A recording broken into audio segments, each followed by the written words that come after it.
अपने बारे में आप बताइए, आप कितना दिन विदेश में रहे हैं और अगला बंदा कोई अगर विदेश जाना चाहता है तो वो कैसे जाएगा। सबसे पहले तो आप सब लोगों को नमस्कार, गुड मॉर्निंग। देखिए, सबसे पहले क्या है कि आपको स्ट्रगल करना पड़ेगा कि विदेश कैसे जाना है। तो उसके लिए आपको है कि इंटरव्यू लाइव टेस्ट करना पड़ेगा। वो हमारे साथ हुआ था, पहला सफ़र मेरा भी था 2013 में मैं निकला था। तो 14, 15, 16 आप कहाँ से गए थे और कौन कहाँ कैसे इंटरव्यू दिए थे, कौन सी कंपनी सबसे में। पहले आपके पास कितना एक्सपीरियंस था, पहले कहाँ कहाँ काम मेरे किए पास थे। पहले 7 साल का एक्सपीरियंस था। इंडियन एक्सपीरियंस 7 साल का एक्सपीरियंस था। तो उसके बाद मुझे एक अचानक ख्याल आया कि यहाँ पैसे कम मिल रहे हैं, मुझे गल्फ़ जाना है, विदेश जाना है, विदेश में ज़्यादा पैसे मिलते हैं, तो मैं कैसे जाऊँगा। तो इसके लिए मैं पहले घर आया, घर से पासपोर्ट लिया, सी वगैरह तैयार किया। फिर उसके बाद मैं यहाँ से इंटरव्यू के लिए निकला गया मुंबई गया। मुंबई में 10 ऑफिस का मैंने विजिट किया, चक्कर लगाया। कहीं जा रहा हूँ तो सिलेक्शन नहीं हो पा रही है, कहीं जा रहा हूँ तो इंटरव्यू फेल हो जा रहा है, कहीं जा रहा हूँ तो क्लाइंट एक्सेप्ट नहीं कर रहा है। तो कुछ ना कुछ परेशानियाँ आती रहती थी। तो इसके लिए अल्लाह की मर्ज़ी, ऊपर वाले का करम हुआ। एक जगह इंटरव्यू के लिए कतर का इंटरव्यू चल रहा था, कतर के इंटरव्यू में गए। वो केरला वाला क्लाइंट था, उन्होंने एक्सेप्ट कर लिया। उनका कंस्ट्रक्शन का काम था। तो मेरा जो ट्रेड था industrial electrician and instrument technician का मेरा ट्रेड था। तो सर हम क्या बताएं आपको कि इसके बारे में हम बहुत स्ट्रगल किए। इंटरव्यू लगाए, 45 मिनट का मेरा इंटरव्यू था। इंटरव्यू लगाने के बाद फिर सिलेक्शन हुई। फिर उसके बाद 10 दिन के बाद मेडिकल हुआ। मेडिकल कंप्लीट होने के बाद फिर उसके बाद 20-25 दिन की मैं होल्ड किया। फिर उसके बाद मेरा वीज़ा आ गया। मतलब टोटल कितना रुपया लगा था जाने में। जाने में उस समय मुझे लगा था, आज से 7 साल 8 साल पहले की बात मैं बता रहा हूँ, 45,000 का मुझे ऑफिस चार्ज करना पड़ा था। अच्छा, कौन सा कंपनी कौन सा था। और मेरा जो कंपनी था, हम जिस कंपनी में गए थे सबसे पहली दफ़ा जो गए थे वो था GTS gulf technical service, Qatar के लिए गए थे। और वहाँ जाने के बाद तो कंपनी का जो सिचुएशन था वो बहुत ही हालत ख़राब था। लेकिन हम लोग भी मजबूरी में गए थे। विदेश का जो मुझे घून लगा हुआ था, परेशानी हालत थी।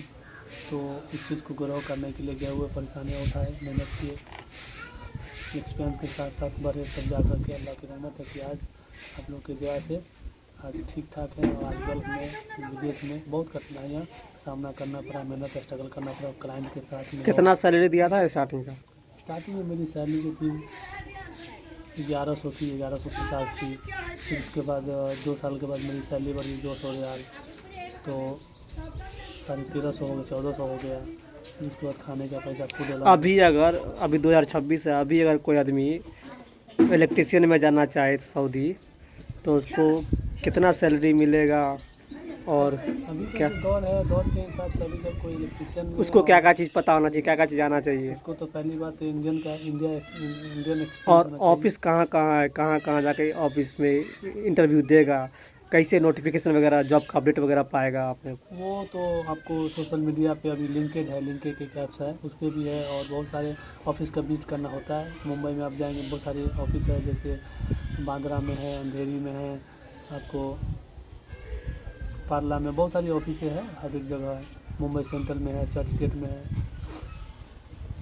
तो ये सब ऑफिस का दौरा लगाना पड़ेगा। क्लाइंट देखिए किस दिन का कौन सा इंटरव्यू चल रहा है, कहाँ के लिए इंटरव्यू चल रहा है, जाकर के इंटरव्यू आप लगाइए, फिर सिलेक्शन करवाइए, फिर जाइए।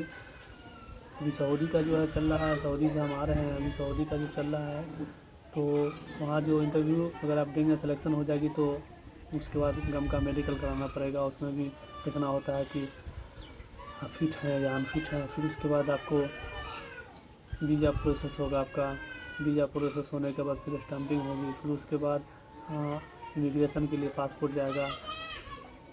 फिर उसके बाद आपकी फ़्लाइट होगी। 70-75 हज़ार, 1 लाख रुपया के करीब में, 1.25 लाख के करीब में आपको सऊदी जाने के लिए लगता है एक नॉर्मल व्यक्ति को। और सैलरी बस मिलेगी वही 1200, 1300, 1150, यही बेसिक सैलरी आपके जो जिसका इंडियन बनता है। आपको 27,000, 28,000, 32,000, 26,000। आपको टोटल कितना साल का एक्सपीरियंस है अभी। अभी सर मुझे जो एक्सपीरियंस है, गल्फ एक्सपीरियंस मेरा 10 साल हो गया अभी। अच्छा 10 साल में आप मतलब इंडिया का काम और गल्फ़ का काम दोनों में आप डिफरेंस बताना चाहें तो? देखिए इंडियन के काम में क्या है कि इंडिया में ज़्यादा काम लेता है और वगैरह वगैरह सेफ्टी भी बराबर नहीं है, सेफ्टी कल्चर भी सही नहीं है इंडक्शन। वहाँ क्या है कि आपको गल्फ़ में क्या है कि काम कम है, इंसान की हिफाजत और सेफ्टी रूल्स ज़्यादा फॉलो करना पड़ता है। क्लाइंट के परमिट आएगा, फिर उसके बाद काम स्टार्ट करेंगे, प्रोसेस है वहाँ का। जो वहाँ काम करने में सहूलत है, इंसान को सुकून फील होता है और ज़्यादा मगजमारी वहाँ पे नहीं। हर एक पॉइंट पे, हर एक जगह पे आपको बंदे रहते हैं वहाँ पे। गल्फ़ का ज़िंदगी जो है ना बहुत ही एक अलग ज़िंदगी है, लेकिन वो हर एक इंसान वहाँ पे नहीं रह सकता है, क्योंकि वहाँ का जो पर्सनालिटी और वहाँ का जो रीति रिवाज है, वहाँ का जो कल्चर है ना, वो अलग माहौल है। पैसा तो है वहाँ पे, सब कुछ है वहाँ पे, लेकिन ये जो रिश्तेदार, फैमिली, खानदान, माँ बाप और ये सब फैमिली से भी, बाल बच्चों से, सबसे दूर होना पड़ता है, तब जा कर के कुछ हासिल करता है बंदा, करते हैं। जैसे कि हम आज 10 साल से गल्फ़ में रह रहे हैं। 2013 हम्म, 2013 में हम गल्फ़ छोड़े थे, गल्फ़ पकड़े थे और 2025 के एंड में हम अभी सऊदी से रिटर्न आ रहे हैं, जिसमें हम कौन सा, हम सऊदी अरब, पहला मेरा जो कंट्री है कतर था, फिर उसके बाद दुबई रहे, दुबई के बाद फिर सऊदी पकड़ लिए। मेरा काम अच्छा है और मैं अच्छे से काम करता था वहाँ पे, लेकिन फिर भी अचानक यह है कि ज़िंदगी सही नहीं है, इसीलिए कोशिश किया करें कि